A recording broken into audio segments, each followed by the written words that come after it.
So you want to measure your height accurately, but you do not possess a stadiometer in your establishment. I'm going to be telling you precisely how I measure, regardless if I have a stadiometer or not.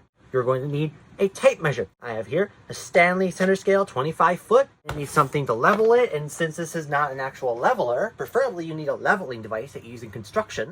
The blue thing with the bubble in it.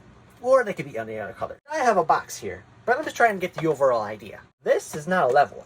There's no bubble in it. And you also need a pen or pencil, preferably a pencil, so you can erase the mark, but I'm not going to erase it because I'm not going to make that big of a mark. Yeah, I need to realize that. You go ahead and place your leveler. Say this was an actual leveler. You place it on the wall.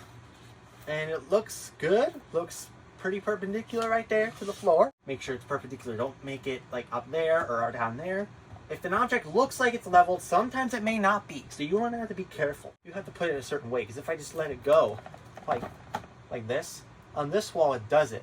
But it may not do it for like another wall around here. So you're going to want to be careful.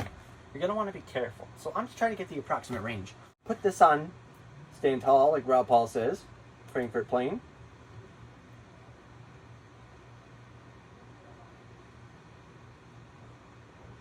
Okay, got that height.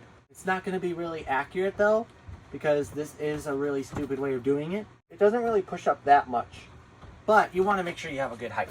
That seems like it's a good mark. Again, it was leveled up to my head. I do not condone doing it this way by yourself. You need someone else to do it for you. And although if you were to do it yourself, look what happens. You just drop all the way down. That's not your real height. So right around there is my actual measurement, right there. Just put that right there where that mark is. Okay, get your tape measure. You're gonna wanna measure that bad boy.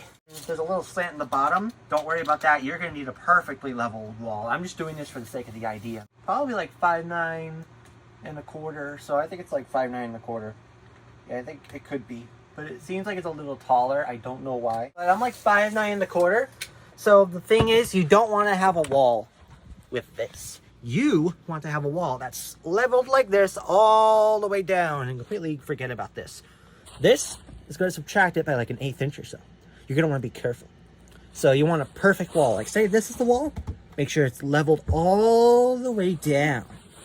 And I'm quite an expert myself, because I know about this, and I've been a height enthusiast somewhat for like probably like a few years or so. Probably since like the middle era of my YouTube channel, mostly based on that. And I need video ideas. So what did we learn today in our excursion? Make sure you do not have a wall that is slanted at or around the bottom. Have a bubble level to help you out. It might not be accurate 100% of the time like a stadiometer, and that's because of various factors like your positioning and where your head is and how you stand. You should not, and I mean never, do it yourself with your back against it. It'll skew the measurement and make you shorter, a lot shorter than you actually are. And 5. Obviously, height can be a subjective thing, and what people say is tall and might not be. So try to measure with a good posture. But yeah, that has been a little in-depth of what you're supposed to do. This one person, I hope you enjoyed this video, and hopefully I'll get a lot more subscribers. I'm not begging, I just want to get 500,000 soon.